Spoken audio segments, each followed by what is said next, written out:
السلام عليكم ورحمة الله وبركاته. إن الحمد لله نحمده ونستعينه ونستغفره ونعوذ بالله من شرور أنفسنا ومن سيئات أعمالنا. من يهده الله فلا مضل له ومن يضلل فلا هادي له.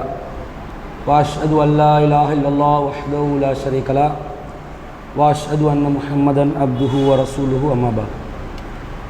அகிலத்தை படைத்து பரிபாலிக்கக்கூடிய எல்லாம் வல்ல அல்லாஹ்வுக்கே புகழனைத்தும், அல்லாஹ்வின் சத்திய தூதர் எம் உயிரிலும் மேலான கண்மணி நாயகம் ஸல்லல்லாஹு அலைஹி வஸல்லம் அவர்கள் மீதும், அன்னவர்களை பின்பற்றி வாழக்கூடிய அனைத்து முஸ்லிம்கள் மீதும் எல்லாம் வல்ல அல்லாஹ்வின் கருணையும் சாந்தியும் என்னென்னும் நிலவட்டுமாக.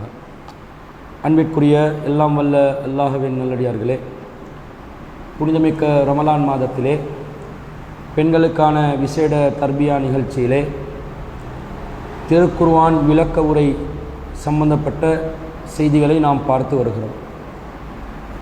அதிலே ஆரம்ப தினத்திலே அல் குர்ஆன் என்பது அனைவருக்கும் விளங்கக்கூடிய ஒரு வேதம் என்பதை நாங்கள் பார்த்தோம். அதற்கு அடுத்ததாக திருக்குர்ஆன் மனிதர்களுக்கு நேர்வழி காட்டக்கூடிய வேதமே தவிர மனிதர்களை வழிகெடுக்கக்கூடியதல்ல என்பதையும் நாங்கள் பார்த்தோம். இன்றைய தினம் திருக்குர்ஆனுடைய ஒரு தஃப்சீராக, ஒரு திருமறை குர்ஆனில் ஒரு அத்தியாயத்திற்குரிய விளக்க உரையை நாம் பார்க்க இருக்கிறோம். இன்று நாம் எடுத்துக்கொண்ட சூரா லஹப் என்று சொல்லக்கூடிய தப்பத் யதா அபீ லஹப் என்று ஆரம்பிக்கக்கூடிய அத்தியாயம். இந்த அத்தியாயம் திருக்குர்ஆனில் 97வது அத்தியாயமாக இருக்கக்கூடியது, 111வது அத்தியாயமாக இருக்கக்கூடியது. இந்த அத்தியாயம் மொத்தம் 5 வசனங்களை கொண்ட அத்தியாயம். அதனுடைய மொழிபெயர்ப்பு முதலாவது நாங்கள் பார்ப்போம். அவுது பில்லாஹி மினஷ் ஷைத்தானிர் ரஜீம், பிஸ்மில்லாஹிர் ரஹ்மானிர் ரஹீம். தப்பத் யதா அபீ லஹப், அபீ லஹபுடைய 2 கைகள் நாசமாகட்டும். வதப்ப, அவனும் நாசமாகட்டும். முதலாவது வசனம். 2வது வசனம், மா அக்னா அன்ஹு மாலுஹு வமா கஸப, அவனுடைய செல்வமும் அவன் உழைத்ததும் அவனை காப்பாற்றவில்லை. அவனுடைய செல்வம், அபூ லஹபுடைய செல்வமும், வமா கஸப, அவன் உழைத்த உழைப்பு உலகத்தில், அது அவனை காப்பாற்றல. எதிலிருந்து காப்பாற்றல? அவனை நரகத்திலிருந்து காப்பாற்றல. ஸயஸ்லா நாரன் தாத்த லஹபின், இந்த லஹப் என்பவன் இவன் என்ன செய்வான்? நரகத்திலே கருகுவான். சுட்டரிக்கக்கூடிய ஒரு நரகமாக இருக்கும் நெருப்பிலே அவன் கருகுவான். வம்ராத்தஹு, லஹப் மட்டுமல்ல, இந்த அபூ லஹப் என்பவன் மட்டுமல்ல, வம்ராத்துஹு, அவனுடைய மனைவியும் நரகத்தில் கருகுவார். ஹம்மாலத்தல் ஹதப், அந்த மனைவி எத்தகையவள் என்றால் அவள் விறகு சுமந்து கொண்டு இருந்தாள். விறகு சுமப்பவள் என்று அல்லாஹ் சொல்கிறான். 4வது வசனம். 5வது வசனம், ஃபி ஜீதிஹா ஹபுலும் மிம் மசத், அந்த மனைவியுடைய களத்திலே ஹபுலுன், ஒரு கயிறு இருக்கும், ஈச்ச மரத்திட கயிறு இருக்கும். மிம் மசது, அந்த கயிறு முறுக்கேறிய நிலையில் இருக்கும். அப்படி முறுக்கின ஒரு கயிறாக அந்த கயிறு இருக்கும் என்று அல்லாஹ் சொல்கிறான். இதுதான் 5 வசனங்களுக்குரிய மொழிபெயர்ப்பு. இதை சொல்லும்போது விளங்குது தானே அல்லாஹ் என்ன சொல்கிறான் என்று. கூடுதலான விளக்கத்தோடு இதை எப்படி புரிஞ்சு கொள்ளலாம் என்றது நாங்கள் எங்களோட வாசிப்பை வச்சு தான் எடுத்துக்கொள்ளணும்.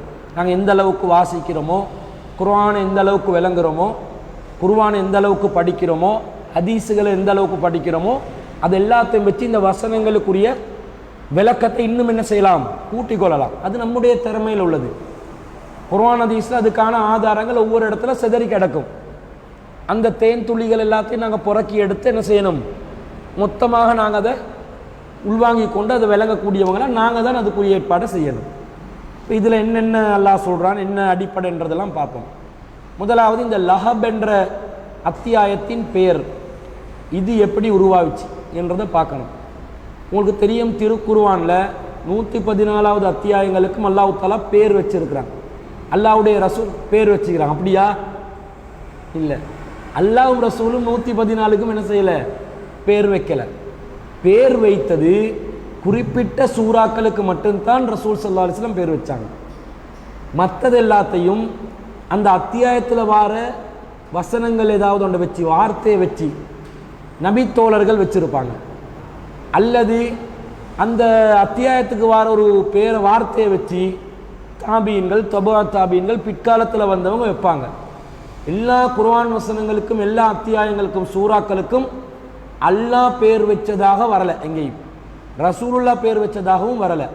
அப்போ இதுக்கும் லஹப் என்ற பேர் வந்திருக்குது, அல்லது இந்த வசனம் இந்த அத்தியாயத்துக்கு மசத் என்றும் சொல்வார்கள். மசத் சூரத்து மசத் என்றும் சொல்வார்கள். அப்போ இந்த மசத் என்றும் லஹப் என்றும் பேர் வைத்தது அல்லாஹ் பேர் வச்சதாக எங்கேயுமே வரலை, ரசூலுல்லா பேர் வச்சதாகவும் எங்கேயுமே வரலை. இப்போ சூரத்துல் ஃபாத்தியாவுக்கு ரசூலா தான் பேர் வச்சாங்க. சூரத்துல் ஃபாத்தியா என்பது ஃபாத்தியா என்றது ஆரம்ப அத்தியாயத்தின் பேர் என்றது ரசூலா வச்ச பேர். லா ஸலாத்த லிமன் லம் யக்ரா பி ஃபாத்திஹத்தில் கிதாப். யார் சூரா ஃபாத்தியா, ஃபாத்தியத்துல் கிதாப், இந்த வேதத்தின் ஆரம்பத்தை யார் ஓதாமல் இருக்கிறார்களோ அவர்களுக்கு தொழுகை இல்லை என்றாங்க ரசூல்லா. அப்போ ஃபாத்தியா என்ற அத்தியாயம் அல்லாஹ்வின் தூதர் ஸல்லல்லாஹு அலைஹி வஸல்லம் தான் பேரை வச்சாங்க. ஆனால் இதே மாதிரி எல்லா அத்தியாயங்களுக்கும் ரசூலா வச்சதா வரலை. அதே போன்று இந்த அத்தியாயத்துக்கும் ரசூலா பேர் வச்சாங்களா என்று பார்த்தா அதுக்கு எந்த ஹதீஸ் ஆதாரமும் இல்லை. சஹாபாக்கள் பேர் வச்சாங்களான்றதுக்கு அதுக்கும் நேரடியான எந்த ஆதாரமும் இல்லை. ஆனால் இந்த அத்தியாயத்தில் உள்ள 2 வார்த்தைகள் தான். லஹப் என்பதும் இந்த அத்தியாயத்தில் உள்ள சூறால் உள்ள ஒரு வார்த்தை. மசத் ஃபி ஜீதியா ஹபுலும் மிம் மசத் என்று வருதே, அந்த மசத் என்பது முறுக்கேறது. இந்த மசத் என்பதும் இந்த அத்தியாயத்தில் வரக்கூடிய ஒரு வார்த்தை. அதை வச்சு பிற்காலத்தில் வந்தவங்க பேர் வச்சாங்க. இப்போ குர்ஆனில் வர்ற அத்தியாயங்களுக்கு பேர் வச்சது அல்லாஹ் ரசூல் இல்லை, சிலதுகளுக்கு தான் அல்லாஹ் ரசூல் வச்சிருக்கிறாங்கன்றதை நாங்கள் முதல்ல விளங்கணும். இப்போ இந்த அத்தியாயத்திலையும் இதை நாங்கள் பார்க்குறோம். அடுத்ததாக இந்த குர்ஆன் வசனம் ஏன் அருளப்பட்டது? உங்களுக்கு தெரியும், திருக்குர்ஆன் என்பது அல் குர்ஆன் என்பது 23 வருட காலமாக காலத்துக்கு ஏற்ற மாதிரி தேவைக்கு ஏற்ற மாதிரி ஒவ்வொரு சந்தர்ப்பத்திலும் அருளப்பட்டது தான் அல் குர்ஆன். அப்போ இந்த அல் குர்ஆனுடைய அத்தியாயங்கள் அருளப்படுகின்ற நேரத்தில், வசனங்கள் அருளப்படுகின்ற நேரத்தில் சில வசனங்களுக்கு காரணங்கள் இருக்கும். சிலதுகள் அல்லாவே இறக்கி இதை சொல்லி கொடுங்க மக்களுக்கு அல்லாஹ் சொல்லுவான். சிலதுகள் ஏதாவது ஒரு சம்பவம் நடந்தால் அந்த சம்பவத்துக்கு காரணமாக ஒரு குர்ஆன் வசனம் என்ன செய்யும், இறங்கும்.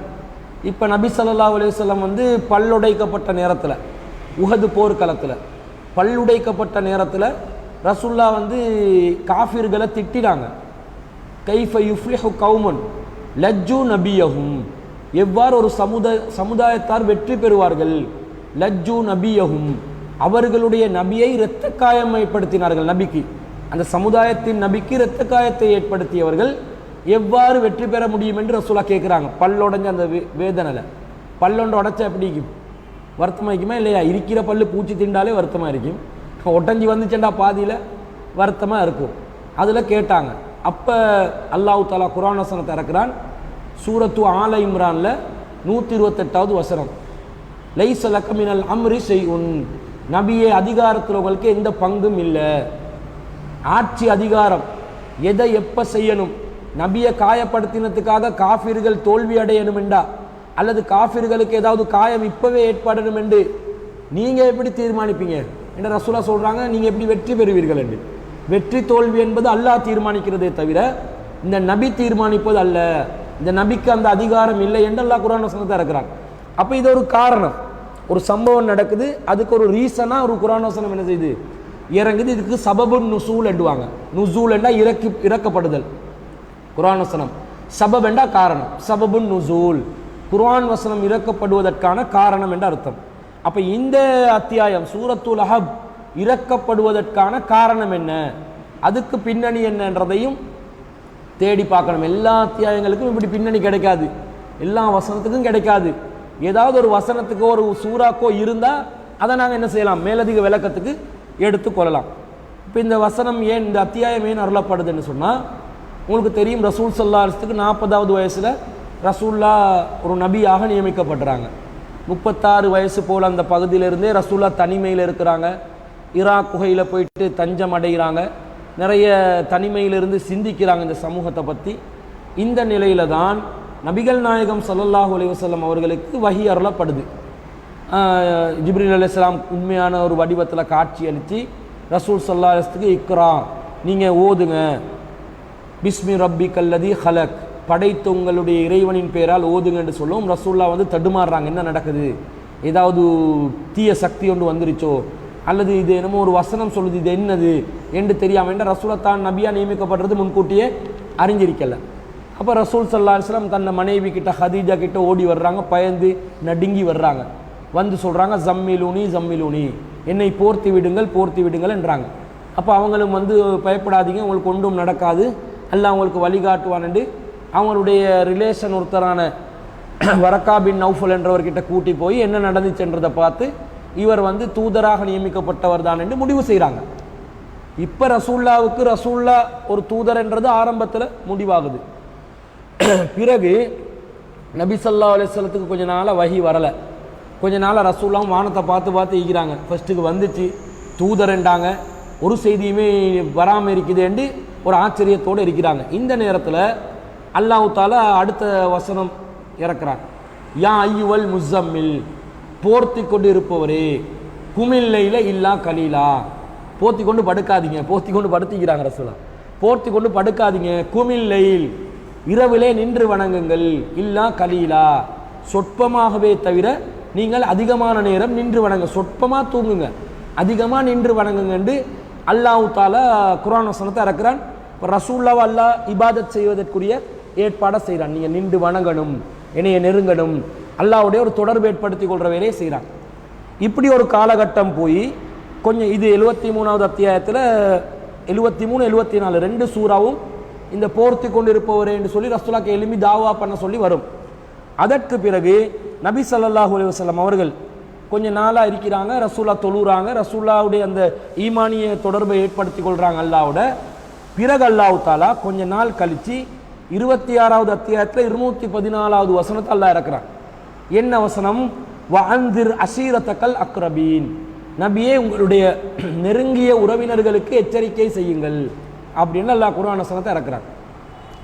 முதல் கட்ட தாவா யாருக்கு? முதலாவது ரசூலுல்லாவை நபியா நியமிக்கிறான். ரெண்டாவது ரசூலுல்லாவை அல்லாஹ் ஈமான்ல பலப்படுத்துறான். மூணாவது கட்டமாக வஅன்திர் அஷீரத்தக்கல் அக்ரபீன், உங்களோட நெருங்கிய உறவுகளுக்கு நீங்கள் எச்சரிக்கை செய்யுங்கள் என்று குடும்பத்தாருக்கு தாவா பண்ண சொல்லி ஆர்டர் போடுறான். இப்போ ரசூலுல்லாவுடைய குடும்பம் எது? குறைஷி குடும்பம், குறைஷி கோத்திரம், குறைஷி கோத்திரம் பனு ஹாசிம் என்று சொல்லக்கூடிய கிளை கோத்திரம். அந்த கோத்திரத்தில் உள்ளவர்கள் தான் மக்காவை ஆட்சி செஞ்சு கொண்டு இருந்தாங்க, பெரிய ஆக்கள் எல்லாம் ரசூலுல்லாவுடைய குடும்பம். அப்துல் முத்தலிஃப், அபூ தாலிப், அதே மாதிரி ரசூலுல்லாவுடைய தந்தை அப்துல்லா, இவர்கள் எல்லாம் அந்த மக்காவுடைய பிரதானிகள் இருக்கக்கூடியவர்களாக இருந்தாங்க. அப்போ அந்த குடும்பத்தாருக்கு தான் ரசூல் ஸல்லல்லாஹு அலைஹி வஸல்லம் தாவா பண்ண சொல்லி அல்லாஹ் சொல்கிறார். அப்போ இதில் இருந்து ஒன்று விளங்குது, நாங்கள் எந்த தாவா பண்ணுறதா இருந்தாலும் முதலாவது யாருக்கு எத்தி வைக்கணும்? எங்களோட குடும்பத்துக்கு, ஃபேமிலிக்கு சொல்லணும் என்றது விளங்குது. பிறகு ரசூலா இந்த வசனம் இறக்கப்பட்ட உடனே இப்போ ரசூலாக்கு ஒரு டியூட்டி தந்தானல்லாம், டியூட்டி தானே இது, முதலாவதாக நீங்கள் குடும்பத்துக்கு சொல்லணும் என்று. ரசூலா என்ன செய்கிறாங்க? இந்த வசனம் லம்மா நஸலத் வஅன்திர் அஷீரத்தக்கல் அக்ரபீன், குடும்பம் நெருங்கிய உறவினர்களுக்கு தாவா பண்ணுங்க, எச்சரிக்கை செய்கின்ற வசனம் இறக்கப்பட்டவுடன் சைதன் நபி ஸல்லல்லாஹு அலைஹி வஸல்லம் அல சஃபா, நபி ஸல்லல்லாஹு அலைஹி வஸல்லம் சஃபா மணற்குண்டுக்கு மேலே ஏறினார்கள். சஃபா மர்வா இருக்குதே, ஹாஜர் அவர்கள் ஓடினாங்களே தண்ணீர் தேடி இஸ்மாயில் அலைஹிஸ்ஸலாத்துக்கு, அந்த சஃபா குன்றுக்கு மேலே ஏறினார்கள். அது காபாக்கு ரொம்ப பக்கத்தில் இருக்கக்கூடிய ஒரு மணற்குன்று. அதுக்கு மேலே ஏறி ஃபஜஅல யுனாதி, நபிகள் நாயகம் ஸல்லல்லாஹு அலைஹி வஸல்லம் அவர்கள் மக்களை அழைத்து கொண்டிருந்தார்கள். யா பனி ஃபிஹர், அந்த பனு ஹாசிம் குலத்தார், அதிலே மின்னம் உபப்பிரிவுகளாக பல குலங்கள் இருக்குமே, கிளைகள் இருக்குமே, அவர்களுடைய பேரை சொல்லி சொல்லி யா பனி ஃபிஹரின், பனு ஃபிஹர் கூட்டத்தாரே, யா பனி அதியின், பனு அதி கூட்டத்தாரே, லி புத்தூனி குறைசின், அவர்கள் குறைசிகளுடைய முக்கியமான குலத்தார்களாக, முக்கியமான குலங்களாக இருந்தார்கள். இவர்களை அழைத்து அத்தஜித்தமஉ, அவர்கள் எல்லாம் ஒன்று கூடிய பிறகு எல்லாரும் இப்போ சேர்றாங்க. ரசூல்லா கூப்பிட்டோன்னே எல்லாம் வராங்க பாருங்க. நாங்கள் எங்களோட ஃபேமிலிக்கு போயிட்டு இஃப்தார் வச்சு கூப்பிட்டு தான் வருவாங்க, அப்போ தான் பயான் வைக்கலாம். வெறும் பயான் வச்சு கூப்பிடுங்க, வருவாங்களா? வரமாட்டாங்க. பயானு நீங்கள் தவுக் ஃபேமிலி, நமக்கு உங்களுக்கும் சரி வராதுன்னுவாங்க. குடும்பத்தில் ஒரு சாப்பாடை கொடுத்து சாப்பாடை நல்லா மொத்து என்று சொல்லிட்டு ஒரு பயானை வச்சு விடுங்க. அப்போ என்ன செய்வாங்க? கூப்பிட்டாங்க, வேறு வழி இல்லை, வந்துட்டோமே, வீட்டில் கூட சமைக்காமல் வந்ததுனால தின்னுட்டு தானே போகணும் என்று சொல்லி கேட்டுக்கொண்டிருப்பாங்க. அந்த ஃபேமிலி கெட் டுகெதர் வச்சா பயான்களை வச்சு பழகுங்க. ஏனண்டா சும்மா பாட்டை போட்டு எல்லாரும் ஃபேமிலியில் ஆடுவாங்க, பொம்பளையிலும் சேர்ந்து ஆடுறது.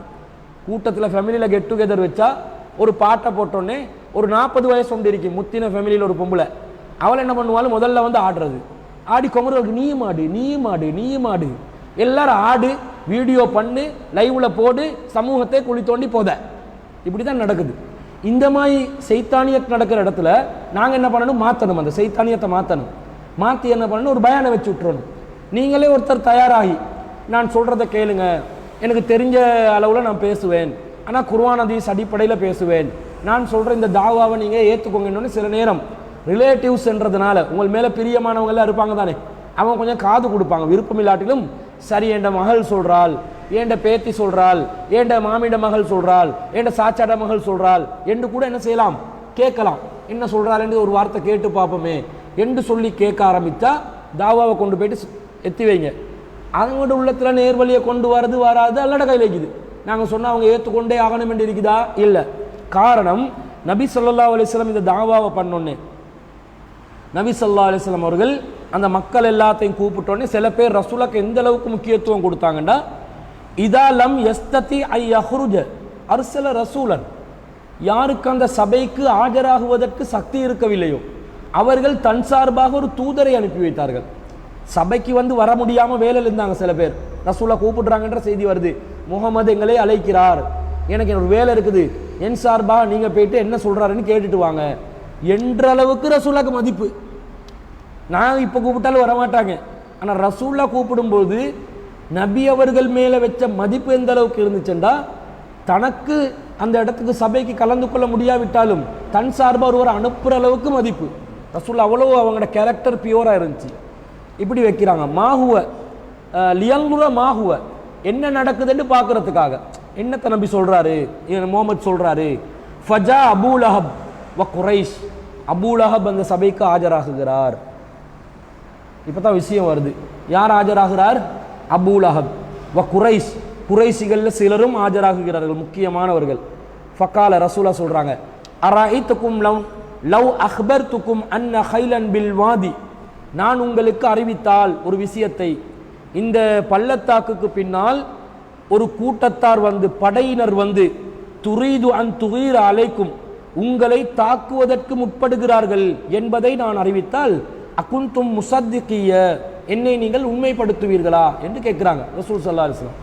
ஒரு கூட்டம் போல தாக்கவர். அந்த காலத்தில் அடிக்கடி போர் நடக்கும், அடிக்கடி சண்டை பிடிப்பாங்க. இப்பயும் தானே ஒரு தோட்டத்தில் பாருங்க, திடீரென்று கோசாவே ஆகிக்கும், நானும் தம்பி அடிச்சு கொண்டு சாவுவான் நடு ரோட்டில், ஒருத்தரும் விளக்க போகிறதும் இல்லை. கொஞ்ச நேரத்தில் 2 பேரும் தோளில் கையை போட்டு கொண்டு இருப்பாங்க. விளக்க போனால் பக்கம் எடுத்தோம்னா நாங்கள் தான் குத்தவாளி ஆகிடுவோம்.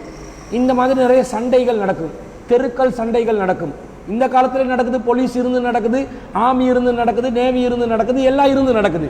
அந்த காலத்தில் போலீஸாக இருந்துச்சு, போலீஸ் ஸ்டேஷன் இருந்துச்சா, Mecca police station, Medina police station இருந்துச்சா? இல்லை.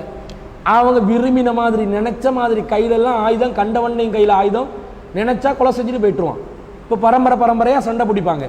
இந்த மாதிரி இருக்கிறதுனால ரசூலா சொல்கிறாங்க, ஒரு எதிரி தரப்பு உங்களை தாக்க வர்றதா நான் சொன்னால் தேடி பார்க்காமல், விஷயம் என்னடா தேடி பார்க்காமல், ஆய்வு செய்யாமல், ஆராய்ச்சி செய்யாமல் அதை உண்மைப்படுத்துவீர்களா என்று கேட்குறாங்க. எல்லாம் சொல்கிறாங்க, காலு நஅம், ஆமாம் உண்மைப்படுத்துவோம். காரணம், மா ஜர்ரப்னா அலைக்க இல்லா சிதுகா, நாங்கள் உங்ககிட்ட நல்லதை தவிர வேறு எதையுமே பார்த்ததில்லை, உண்மையை தவிர வேறு எதையுமே பார்த்ததில்லை. முகம்மது பேசுவதெல்லாம் உண்மைதான். எப்படி வளர்ந்திருக்கிறாங்கன்னு பாருங்க. அந்த காலத்தில் இப்படி எங்களுக்கு சொல்லுவாங்களா?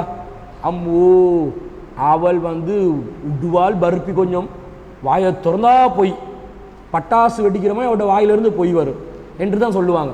சிலதுகள் பொய் சொல்லும்போது பொய் சொல்கிறேன்டே விளங்காது, அதுக்கே தெரியாது பொய் சொல்கிறேன்னா உண்மை சொல்கிறேன்னு. ஏதாவது ஒரு விஷயத்த சொன்னால் சில பேர் ரிப்பீட் அடிக்கிறது. ஒரு விஷயத்த சொன்ன, நான் ஒரு நாள் இந்த நூறலிக்கு போனேன்னா அங்கே இப்படி வந்துச்சா, ஓடா எனக்குன்னு நடந்துச்சுடுவான். நடந்தே அவள் போயிட்டே இருக்க மாட்டான் வாழ்க்கையில், சும்மா விட்டுறது. அந்த சபையில் வந்து கலகலப்பாக்குறதுக்காக வேண்டி. ஆனால் அவங்க அது ஒரு விதமான மனநோய் தான். கேட்டால் நீ ஏன் இப்படி பொய் சொல்கிறான்னு கேட்டால், பொய் சொல்லலையே, நான் போனமே, உங்களுக்கு நினைவு இல்லையாண்டு உமா அப்பா கிட்டே கேட்பாங்க. ஏண்டா அந்த அது ஒரு மனநோய், அதை திருத்தணும், கவுன்சிலிங் எடுக்கணும் அதுக்கு. சரியா? இந்த மாதிரி நிலையில் நாங்கள் எங்களை சொல்லி இவர்கிட்ட வாழ்க்கையில் நாங்கள் பொய்யே பார்த்ததில்லைன்னு சொல்லக்கூடிய ஒரு மனுஷனை காட்டுங்க இந்த காலத்தில். காட்டிலுமா? மார்க்கம் தெரியாத காலத்தில் பொய் சொல்லியிருப்போம். மார்க்கம் தெரிஞ்சு நடைமுறைப்படுத்தின காலத்தில் கூட இவர் 10 வருஷமாக தௌஹீதில் இருக்கிறார். இவருடைய வாயில நான் பொய்யே பார்த்ததில்லை இப்படி சொல்லக்கூடிய ஒரு நிலைமையாவது இருக்குதா? பொய் என்றது சர்வசாதாரணம் ஆயிடுச்சு. ஆனால் ரசூல்லாவுடைய கேரக்டர் எப்படி? இவர்கிட்ட பொய்யே இல்லை. அப்போ ரசூல்லா இந்த பாயிண்ட்டை கொடுக்குறாங்க. எப்படி லாஜிக்னு பாருங்கள். ஏன்னே நான் அந்த அளவுக்கு உண்மை பேசுகிறவன் தானே, என் மேலே உங்களுக்கு நம்பிக்கை இருக்குது தானே. கால ஃபஇன்னி நதீருன் லக்கும் பைன யதை அஸாபின் ஸதீத், உங்களுக்கு முன்னால் ஒரு மகத்தான கடுமையான வேதனை வரவிருக்கிறது, அதை பற்றி நான் உங்களுக்கு எச்சரிக்கை செய்கின்றேன் என்றாங்க. என்ன எச்சரிக்கை? ரசூலா சொன்ன இந்த வார்த்தை இவ்வளவுதான் சொன்னதா வருது. என்ன உள்ளடக்கம் இருக்கும்? நான் உங்களுக்கு, நீங்கள் படையொன்று தாக்க வர்றதா சொன்னால் நம்புறீங்க, இதை விட கடும் வேதனை ஒன்று உங்களுக்கு வரப்போகுது. அப்போ நீங்கள் அல்லாஹ் ஒருவன் என்பதை ஏற்றுக்கொள்ள வேண்டும் என்றது தான் நபி ஸல்லல்லாஹு அலைஹி வஸல்லம் சொல்லியிருப்பாங்க. இது இல்லாவிட்டால் உங்களுக்கு வேதனை வரும். அல்லாஹ் ஒருத்தனை ஏற்றுக்கோங்க, இந்த சிலைகளை வழிபடுவதை விட்டு விலகுங்க, இவங்களுக்கு சக்தி இல்லை, அல்லாஹ்க்கு தான் சக்தி இருக்குது என்று நபி ஸல்லல்லாஹு அலைஹி வஸல்லம் அவர்கள் விளக்கமாக கூறியிருக்கலாம். வார்த்தை என்ன வருது? கூட்டம் தாக்கம் வரும் என்றால் நீங்கள் நம்புறீங்க, இதை விட கடுமையான வேதனை உங்களுக்கு இருக்குதுன்னு சுருக்கமாக வருது. அப்போ ரசூல் ஸல்லல்லாஹு அலைஹி வஸல்லம் ஆரம்ப தாவா போடுறாங்க. ஃபகால அபூ லஹப், வந்தவன்ல அபூ லஹப். யார் இந்த அபூ லஹப் என்பவன்? நபி ஸல்லல்லாஹு அலைஹி வஸல்லம் அவர்களுடைய ஒரு சாச்சா, அப்துல்லாவுடைய மகன், இந்த தம்பி, ரசூல்லாவுடைய நெருக்கமான உறவு. இவன் என்ன பண்றான்? ஃபகால அபூ லஹப் தப்பன் லக்க சாயிரல் யௌம், நீ காலம் முழுவதும் நாசமாகட்டும், காலம் முழுக்க நாசமாகட்டும் என்றாங்க. ரசூலுல்லாஹ் எப்படி திட்டணும்? ஒரே ஒரு செகண்ட்ல மாறி நிற்கிறாங்க. அலிஹாதா ஜமாத்தனா, இதற்காகவா எங்களை நீ ஒன்று திரட்டினாய்? என்னமோ முகமது பேச வர்றார், முக்கியமான விஷயம் ஏதாவது பேசுவார் என்று வந்தா நரகமாம், வேதனையாம், தண்டனையாம், அல்லாவாம், வணக்கமாம், எங்கட சிலைகளை விடணுமாம், என்ன பேசுகிறாய்? இதுக்காகவா எங்களை ஒன்று கூட்டினாய்? நாசமா போ என்றாங்க. அப்ப இந்த மாதிரி கடுமையான வார்த்தையில் எப்படி ரசூலா தாவாக்கள்ல எப்படி விமர்சனங்களை சந்திச்சாங்கன்னு பாருங்க. எங்களுக்கு கொஞ்சம் நாங்கள் மார்க்க தௌஹீதை சொல்லி யாராவது ஒருத்தரை ஏசினாங்கன்னு வைங்களே, மண்டே இதெல்லாம் சொல்ல போனால் ஏச்சி பட வேண்டி வரும், ரெஸ்பெக்ட் இல்லாமல் போகுது, அதனால் நான் ஏண்ட வாழ்க்கையில் மட்டும் கடைப்பிடிச்சிட்டு போவேன்னு நினைப்பாங்க. அப்படிக்க கூடாது. எல்லாத்தையும் விட ரெஸ்பெக்டாக தான் ரசூலா இருந்தாங்க. ரசூல்லாக்கு இந்த ரெஸ்பெக்ட் எங்கள்கிட்ட இல்லை. பொய்யே இல்லாத ஒரு நல்லவராக இருந்த ரெஸ்பெக்ட் இருக்குதே, அது எங்கள்கிட்ட இல்லையும் கூட. அப்போ எங்கள்கிட்ட இருக்கக்கூடியது ஒரு இதில் ஊத்தவாளி ரெஸ்பெக்டாக இருக்குது, முழுமையான சுத்தமான ரெஸ்பெக்ட் இல்லை. அந்த ரெஸ்பெக்டை பாதுகாக்க நாங்கள் தாவா செய்யாமல் இருக்கக்கூடாது. ஏசினாலும் பேசினாலும் எங்களுக்கு அவன் ஏசினா மேலே விட்டுமா, இப்படி தட்டி விட்டுட்டு போயிட்டு கொண்டே இருக்க வேண்டியதுதான். எவன் ஏசினா எங்களுக்கு என்ன, போயா போகிறதுக்கு வேலையை பாரு, சொல்கிறது விருப்பம் வேண்டாக இல்லாட்டி போயிட்டு கொண்டே இரு என்று சொல்லி நாங்கள் என்ன செய்யணும்? சொல்லி கொண்டே இருக்கணும். இப்படி திட்டின உடனே அல்லாஹ் தஆலா குர்ஆன் வசனத்தை இறக்குறான். தப்பத் யதா அபீ லஹப், அபூ லஹப் 2 கையும் நாசமாகட்டும். அவன் ஒரு கையில் மண்ணை அள்ளி வீசி தானே நாசமாக போகணும் என்று சொல்கிறான். அவன் 2 கையும் நாசமாகட்டும். வத்தப்ப, அவனும் நாசமாகட்டும். மண்ணு வீசினா கையும் நாசமாகட்டும். மொத்தமாக கை மட்டும் நாசமாகினோன்னு எல்லாம் என்ன நினைப்பான்? அபூ லஹப் கை மட்டும்தான் நரகத்தில் இருக்கும், உடம்பு சொர்க்கத்தில் இருக்கும் என்று சொன்னாலும் சொல்லுவாங்க. நம்ம டாக்கள் சொல்ல செய்கிறாங்க அப்படி சில விஷயங்கள். அதனால் அல்லாஹ் அவனும் நாசமாகட்டும், அவன் கைகளும் நாசமாகட்டும். மா அகுனா அன்ஹு மாலுஹு வமா கஸப், அவனுடைய பொருளாதாரமும் அவன் உழைத்த உழைப்பும் அவனை காப்பாற்றவில்லை, நரகத்திலிருந்து காப்பாற்றல் என்று அல்லாஹ் தஆலா குர்ஆன் வசனத்தை இறக்குறான். அப்போ இதிலிருந்து இன்னொன்று விளங்குது, அபூ லஹப் பணக்காரனா இருந்திருக்கிறான் என்று அவனோட மால் என்று அல்லாஹ், அவனுடைய செல்வம் என்றே அல்லாஹ் சொல்றான். அப்போ செல்வம் அவனை காப்பாற்றல் என்றா அபூ லஹப் பணக்காரனா இருந்தும், மக்களில் மக்கா காஃபிர்களில் ஒரு தலைவராக இருந்தும், பனு ஹாசிம் கோத்திரத்தில் ஒரு முக்கியஸ்தவராக இருந்தும், அவர் நிறைய மக்களுக்காக உழைக்கிற மாதிரி நிறைய பாடுபடுற மாதிரி இருந்தும் அவன் நாசமாக போயிடுவான், நரகத்துக்கு போயிடுவான் என்று அல்லாஹ் சொல்வதை பார்க்கிறோம். இதுதான் இந்த குர்ஆன் வசனத்துக்குரிய சபபுன் நுசூல், இறக்கப்படுறதுக்கான காரணம். இது புகாரில 4770வது செய்தியாக பதிவு செய்யப்படுகிறது. அப்துல்லா இப்னு அப்பாஸ் ரலியல்லாஹு அன்ஹு அவர்கள் இந்த செய்தியை அறிவிக்கிறாங்க.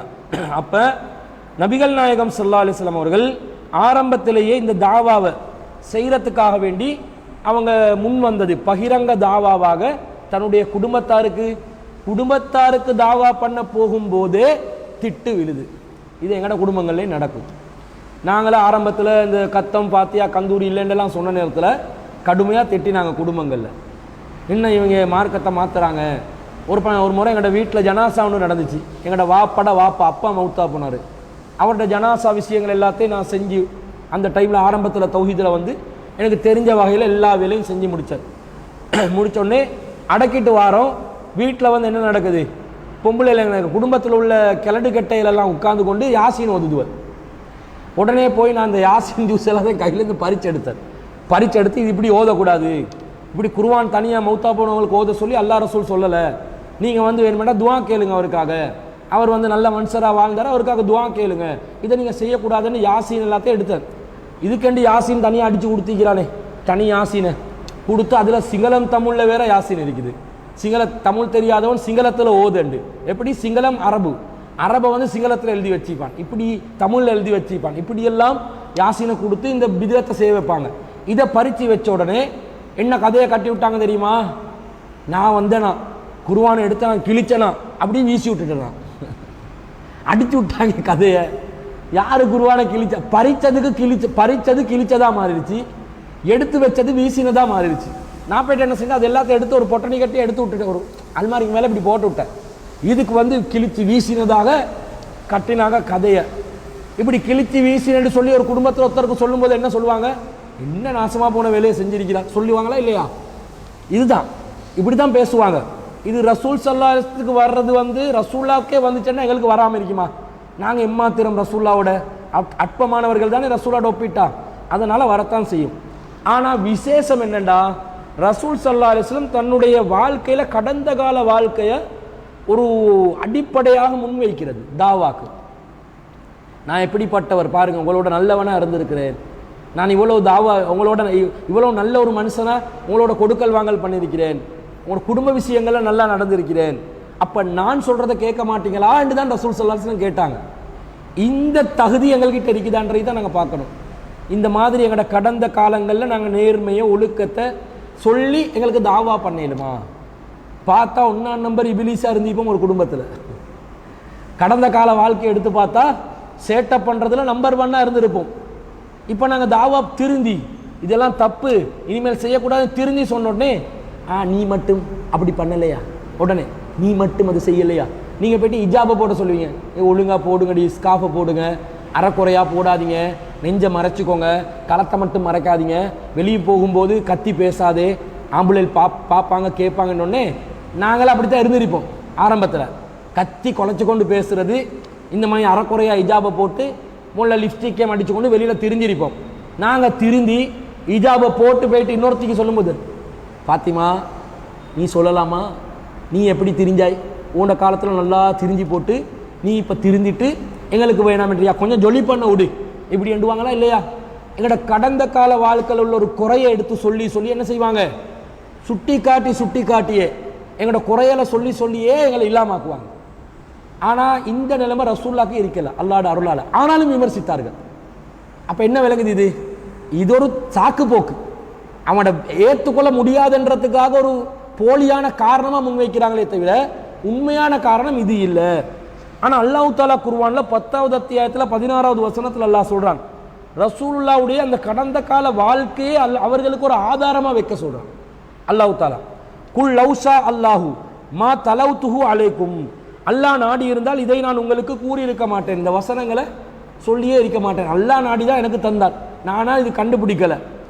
வலா அதிரா கும்பிஹி, இதுவும் உங்களுக்கு வந்து அறிவிக்க அல்லாஹ் உங்களுக்கு இதை அறிவிச்சிருக்க மாட்டான், எனக்கு அல்லாஹ் சொல்லியிருக்கவும் மாட்டான், உங்களுக்கு அல்லாஹ் சொல்லும்படி சொல்லியிருக்கவும் மாட்டான், அல்லாஹ் நாடி தான் இந்த ரெண்டும் நடக்குது. ஃபக்கது லபிஸ்து ஃபீக்கும் உம்ரன் மின் கபிலிஹி, உங்களுக்கு முன்னால் பல ஆண்டுகள் நான் வாழ்ந்திருக்கிறேன், அஃபலா தாக்கிலூன், விளங்க மாட்டீர்களான்னு நபியே நீங்கள் சொல்லுங்க, உங்களோட தானே இருந்தேன், 40 வயசு வர காட்டிலும் இப்படி எனக்கு செய்தி வருதுன்னு நான் சொல்லி கொண்டு இருந்தேனா இல்லை, சின்ன வயசுலேயே இருந்து நான் இப்படி செய்தி வருதுன்னா கிறுக்கு பிடிச்சாவது சொல்கிறான்னு சொல்லலாம். சில பிள்ளைகள் இருப்பான் 5 வயசுலேருந்து சூப்பர்மேன் என்று கொண்டு இருப்பான், எதை எடுத்தாலும் ஒரு கம்பை எடுக்கிறது, ஸ்பைடர் மேன்ன்றது, ஒவ்வொரு இடத்துல பாஞ்சி குதிச்சு கொண்டு இருக்கிறது, குரங்கு வித்தை காட்டி கொண்டு இருப்பான். இவன் 20 வயசாகி நான் சூப்பர்மேன் என்று சொல்லி கொண்டிருந்தேன். இவங்க மனநோய், சின்னத்தில் இருந்தே இந்த வேலை இருந்துச்சு, இவனுக்கு ஒழுங்காக அந்த டைம்லேயே கவுன்சிலிங் பண்ணலை, இப்பயும் சூப்பர்மேன் என்று கொண்டே இருக்கிறான். சில பேர் ரஜினிகாந்த் என்று கொண்டு எப்படி தலைய சின்னத்திலேருந்து அந்த பைத்தியம் பெருசாவையும் பேசும்போது அடுக்குமொழியில் பேசுது. அஸ்ஸலாமு அலைக்கும் என்றுவா, சும்மா சலாம் சொல்லி அஸ்ஸலாமு அலைக்கும் அந்த ஸ்டைலாக சொல்லி சொல்லி அது ஒரு பழக்கம் சில பேருக்கு. சில பேர் என்ன செய்வாங்க, ரோபோ மாதிரி இருப்பாங்க.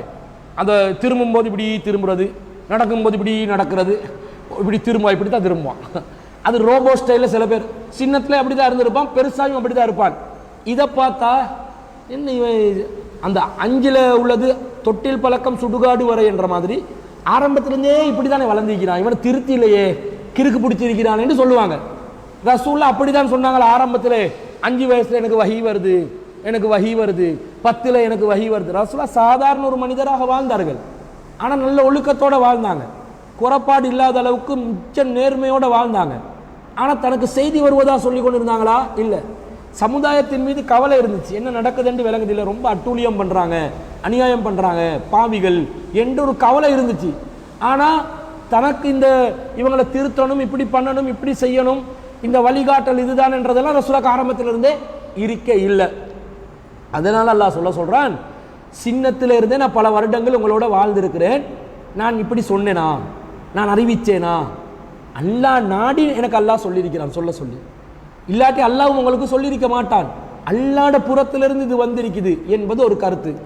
அடுத்தது இதில் என்ன விளங்கலாம், என்ற ஒழுக்கம். கடந்த கால வாழ்க்கையில் நான் எவ்வளோ நல்லா நடந்திருக்கிறேன், அப்போ நான் கெட்டவனா இருந்து இப்போ நான் இதை சொல்லும்போது கூட நீங்கள் சொல்லலாம், நீ ஆரம்பத்தில் ஒழுங்காக இருக்கலை, இப்போ நீ சொல்கிறதை ஏற்றுக்கொள்ள முடியாதுன்னு கூட சொல்லலாம் ஒரு வாதத்துக்கு. ஆனால் நான் ஆரம்பத்திலிருந்தே நல்லவனாக இருந்திருக்கிறேன், ஆரம்பத்திலிருந்தே ஒழுக்கமானவனாக இருந்திருக்கிறேன், ஆரம்பத்திலிருந்தே நான் உண்மையை தான் பேசிக்கிறேன், இப்போ மட்டும் பொய் பேசுவேனா? ஆரம்பத்தில் பொய் பேசக்கூடியவனாக இருந்து இப்போ நான் ஒன்றை பேசினா அப்போ நீங்கள் என்னை பொய்யரன்னு சொல்லலாம், என்னிடமிருந்து பொய்யே நீங்கள் பார்த்ததில்லையே, அப்போ இப்போ நான் சொல்வது உண்மைதான் என்று தன்னை கேரக்டரை முன்னுக்கு வைக்கிறாங்க. இப்படி யாருக்குமே வைக்கலாது.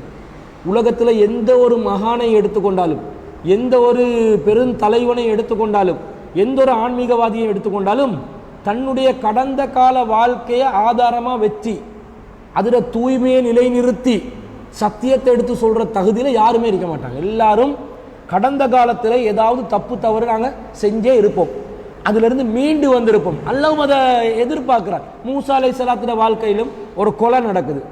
அவங்கள அறியாமல் பனு இஸ்ரவேலர்கள் சார்பாக ஈஜிப்துவாசி ஒருவருக்கு எதிராக ஒரு சண்டை நடக்குது, கொலை ஒன்று நடக்குது. அப்போ இந்த மாதிரி சூழ்நிலையில் அவர் தூதராக நியமிக்கப்படுறார். ஃபிரௌன் இதை கேட்டார்,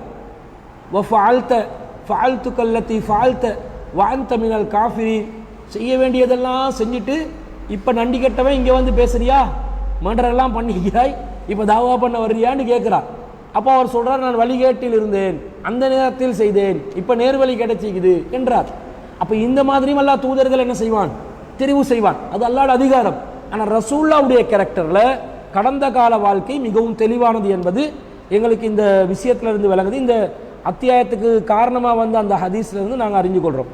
இன்னொரு அறிவிப்பு வருது இந்த செய்தி சம்பந்தமாக, இந்த அருளப்பட்ட சம்பவம் சம்பந்தமாக. அது புகாரில் 4801வது செய்தி. அதில் நபி ஸல்லல்லாஹு அலைஹி வஸல்லம் ஒரு முறை சஃபாக்கு ஏறி, யா சபாஹா, காலை பொழுதில் ஆபத்து, அதிகாலையில் ஆபத்து நடக்க போகுதுன்னு ரசூல் அறிவிக்கிறாங்க. அப்போ எல்லாரும் என்ன கேட்க வருவாங்களே. அப்போ அந்த குறைசிகள் ஒன்று குழுமுறாங்க. ஃபஜ்தமஅத் இலைஹி குறைசிகள் நபிகள் நாயகத்தை நோக்கி ஒன்று கூடுகிறார்கள். காலு மாலக்க, என்ன விஷயம் என்று கேட்கிறார்கள். கால அரஐத்தும் லவ் அக்பர்துக்கும் அன்னல் அதுவ யுஸப்பிஹுக்கும் அவ் யுமஸ்ஸிக்கும், நான் உங்களுக்கு அறிவித்தால் உங்களுடைய எதிரிகள் காலையிலோ மாலையிலோ உங்களை தாக்கி விடுவார்கள் என்று அறிவித்தால், அமா குந்தும் துசத்திகூனி, என்னை நீங்கள் உண்மைப்படுத்துவீர்களான்னு கேட்குறாங்க. அதுக்கு மக்கள் சொல்கிறாங்க, பாலா ஆமாம் உண்மைப்படுத்துவோம் என்று சொன்ன உடனே ரசூலுல்லாஹ் சொல்கிறாங்க, ஃபஇன்னி நதீருல் லக்கும் பைன யதை அதாபின் ஷதீத், உங்களுக்கு முன்னாடி வரக்கூடிய வேதனையை நான் உங்களுக்கு எச்சரிக்கை செய்யக்கூடியவன் என்று சொன்ன உடனே அபூ லஹப் சொல்கிறான், தப்பல்லக அலிஹாதா ஜமாத்தனா, நீ நாசமா போ, இதுக்காகவா எங்களை ஒன்று கூட்டினா என்று சொன்ன உடனே அல்லாஹ் தப்பத் யதா அபீலாப் என்ற அத்தியாயத்தை இறக்கினான் என்று இன்னொரு வசனமும் வருது, சபபுன் நுசூலும் வருது. இதே சபபுன் நுசூல் வித்தியாசமான வார்த்தைகளில் வருது. அப்போ அபூ லஹப் என்பவன் ரசூலுல்லாஹ்வுக்கு நாசத்தை கேட்டதனால அவனுக்கு ரிட்டர்ன் நாசம் வரணும் என்று யார் சொல்றான்? அல்லாஹ் சொல்றான். அல்லாஹ்வுடைய தூதர் மீது நபியின் பாசமும் இதுல, அல்லாஹ்வின் தூதர் மீது அல்லாஹ்வின் பாசமும் எங்களுக்கு இதுல என்ன செய்யுது? விளங்குது. ரசூலுல்லாஹ்வை தூதரா நியமிச்சுட்டு அல்லாஹ் கைவிடல. பார்த்தீங்களா? திற்றவனை அல்லாஹ் சபிக்கிறான், ரசூலுல்லாஹ்க்கு எதிராக நிற்கிறவனை அல்லாஹ் சபிக்கிறான், ஏசுறான், அல்லாஹ் ரிட்டர்ன் ஏசுறான். அந்த அளவுக்கு தன்னுடைய தூதரை நியமிச்சு தூதருக்கு பக்கபலமா அல்லாஹ் என்ன செய்யறான்? நிற்கிறான் என்றதை பார்க்கணும். இது முதலாவது வசனம்.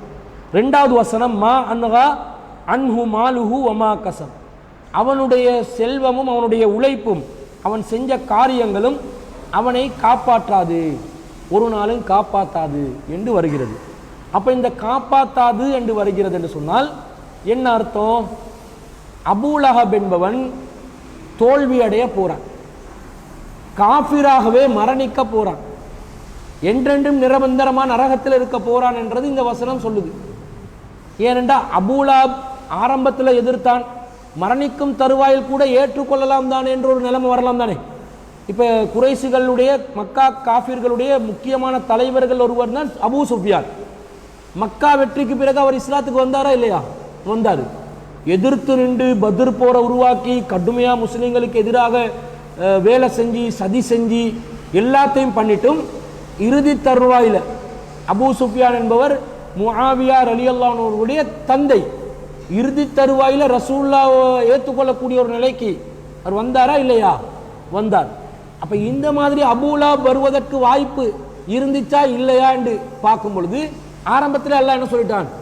ஆரம்பத்திலே எச்சரிக்கை செய்ய சொன்ன நேரத்திலேயே இவர் எதிர்க்க அல்லாஹ் தஆலா என்ன பண்றான்? நீ உருப்பட மாட்டாய், உன்னை காப்பாற்றிக் கொள்ள முடியாது என்று அல்லாஹ் அறிவிச்சிட்டான். இது எவ்வளோ ஒரு முக்கியமான விஷயம் என்றா, சும்மா சரி அபூலஹப் இஸ்லாத்துக்கு எதிராக கடுமையான வேலை செஞ்சார். அபூலஹபும் அபூலஹபுடைய மனைவி. அபூலஹபுக்கு ரசூலுல்லாவை வீழ்த்தணும் என்று நினைச்சிருந்தா, ரசூலுல்லாவை பொய்யராக்கணும் என்று நினைச்சிருந்தா, ரசூலுல்லாவை நபி இல்லைன்னு நிரூபிக்கணும் என்ற மாதிரி அவன் சதி செய்ய நினைச்சிருந்தா பேரளவுக்கு இஸ்லாத்துக்கு வந்திருக்கலாம் தானே. பொய்க்கு கலிமா சொல்லி அப்துல்லா இப்னு உபை இப்னு சலூல் என்ற ஒரு யூதன், பேரளவுக்கு முனாஃபிக்குகளுடைய தந்தை யூதன், பேரளவுக்கு இஸ்லாத்துக்கு வந்து இஸ்லாத்துக்குள்ள குழப்பம் செஞ்சு கொண்டு இருந்தான். முனாஃபிக் தந்தை அப்துல்லா இப்னு உபை இப்னு சலூல். இந்த மாதிரியாவது பொய்க்கு இஸ்லாத்துக்கு வந்து மக்கா காஃபிர் நான் இஸ்லாத்துக்கு போகிற மாதிரி போகிறேன், ஆனால் நான் இஸ்லாத்துக்கு போனதா நீங்கள் நினைக்காதீங்க.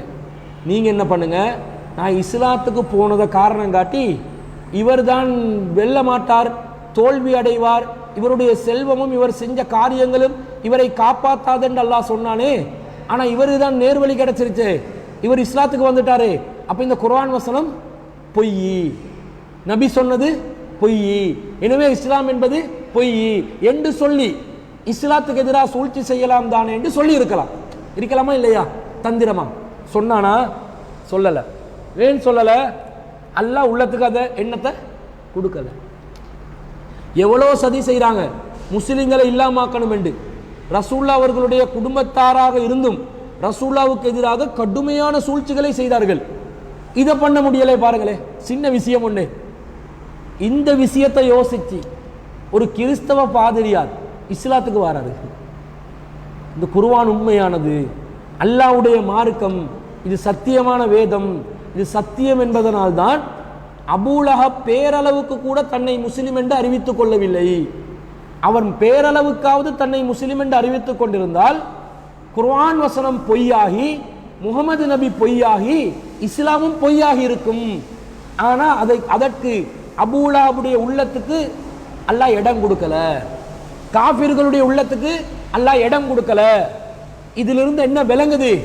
மேலொரு இறைவன் இருக்கிறான், அவன் சொன்ன வார்த்தை உண்மையானது, எனவே நான் இஸ்லாத்துக்கு வருகிறேன் என்று இஸ்லாத்துக்கு வந்து அந்த ஆளு போய் அஜ்ஜெல்லாம் செஞ்சு வந்தார்.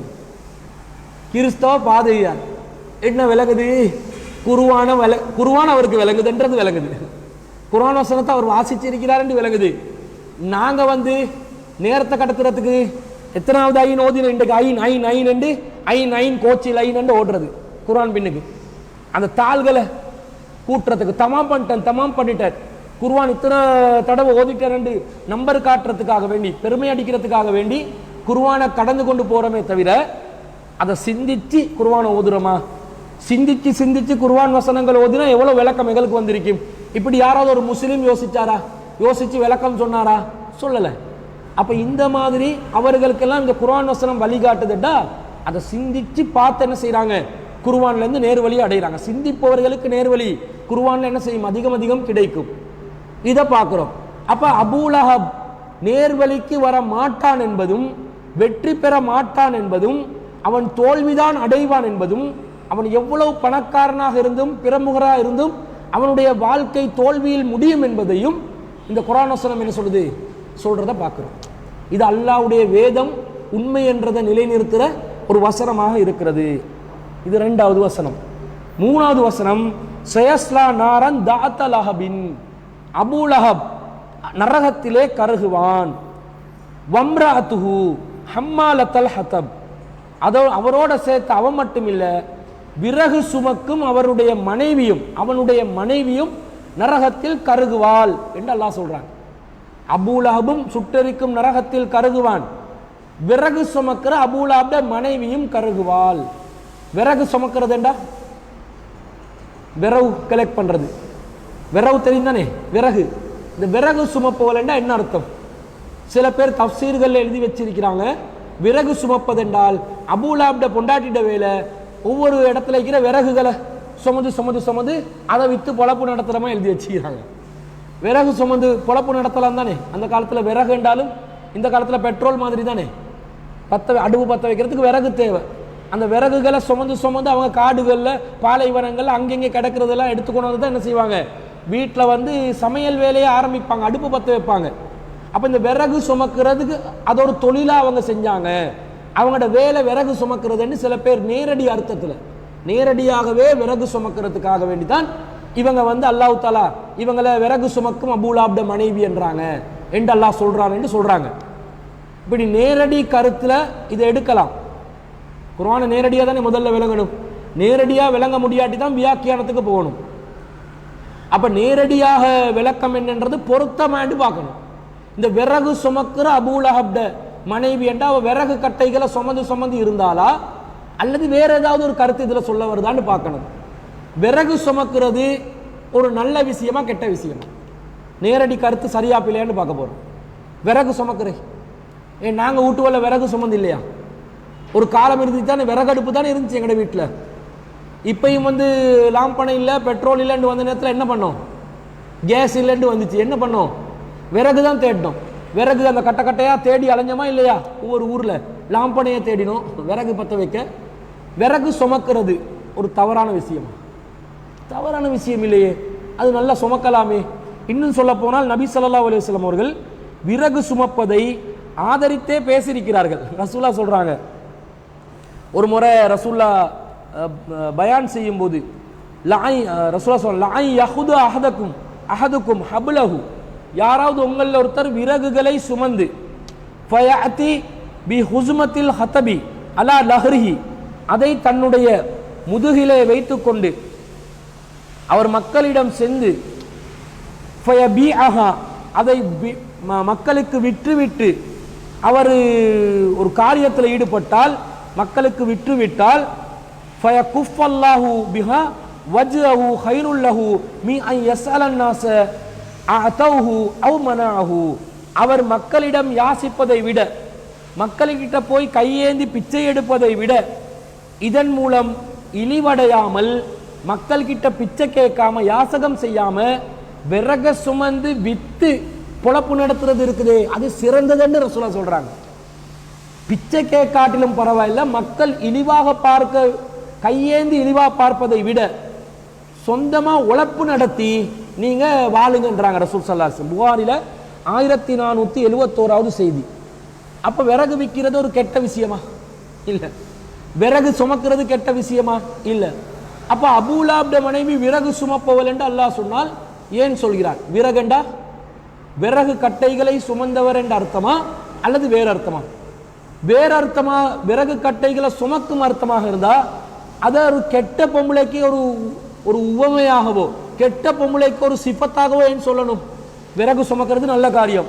அபூலஹபுட மனைவி விறகு சுமப்பவள் என்றா விறகு சுமப்பவள் என்று கெட்ட மாதிரி சொல்ற மாதிரி விறகு சுமக்கும் அபூலஹபுடைய மனைவி நரகத்துக்கு போவா. அப்ப விறகு சுமக்கிறது நல்ல விஷயம் இல்லையா? கெட்ட விஷயமா? இல்ல. விறகு சுமக்கிறது நல்ல விஷயம், ஆனால் விறகு சுமக்கிறது ஒரு கெட்ட வார்த்தை மாதிரி சொல்றான். அப்ப என்ன அர்த்தம்? கெட்ட வார்த்தை மாதிரி சொல்றான் என்றால் நேரடி அர்த்தம் இல்லை. ஏன்னா அது நல்ல காரியம், இவளுக்கு அதை அல்லாஹ் பயன்படுத்துறான், நரகவாதியான இவளுக்கு அல்லாஹ் பயன்படுத்துறான் என்றா அதுல வேற ஏதாவது விஷயம் இருக்கும் என்றதை நாங்கள் புரியணும். என்ன இருக்கலாம் விறகு சுமப்போலண்டா? இப்போ நீங்க தெரியும், நீங்க தமிழ் மொழியில பல மொழிகள் கேள்விப்பட்டிருப்பீங்க. எரியிற நெருப்புல எண்ணெயை ஊத்துறது. எரியிற நெருப்புல எண்ணெயை ஊத்துறதுண்டா என்னது அர்த்தம்? நெருப்பு எரிஞ்சு கொண்டிருக்கும், இன்னும் எண்ணெயை ஊற்றினோடனே அந்த நெருப்பு என்ன செய்யும்? இன்னும் கூடும். அப்போ ஏதாவது ஒரு விஷயம் நடக்குது, பிரச்சனை உண்டு. ஒருத்தி வந்து என்ன பண்ணுவா? பாயிண்ட் போடுவா. இன்னும் இப்படித்தான் அன்றைக்கு நானும் கண்டு விடுவா. என்ன சரி ஒன்று விஷயம் பேசினோடனே இப்படித்தான், அவன் சரியில்லை, இப்படித்தான், அப்படித்தான், அங்கேயும் கேள்விப்பட்டேன் இங்கேயும் கேள்விப்பட்டேன்னொடனே அந்த எரியிற நெருப்பு பிரச்சனை உண்டு, எரிஞ்சு கொண்டிருக்குது. அதில் கொண்டாந்து இன்னும் எண்ணெயை ஊற்றுற வேலை. அப்போ நெருப்பில் கொண்டாந்து உண்மையிலே ஒயில் ஊற்றினாரன்ற அர்த்தம் இல்லை. அந்த பிரச்சனையை என்ன செய்யறாங்க? பூதாகரமாக்குறாங்க, பெருசாக்குறாங்க. ஊதி பெருசாக்குறது பிரச்சனையை. அப்ப இந்த மாதிரி உவமைகள், பழமொழிகள் நாங்க பேசுற பழக்கம் இருக்குதா இல்லையா?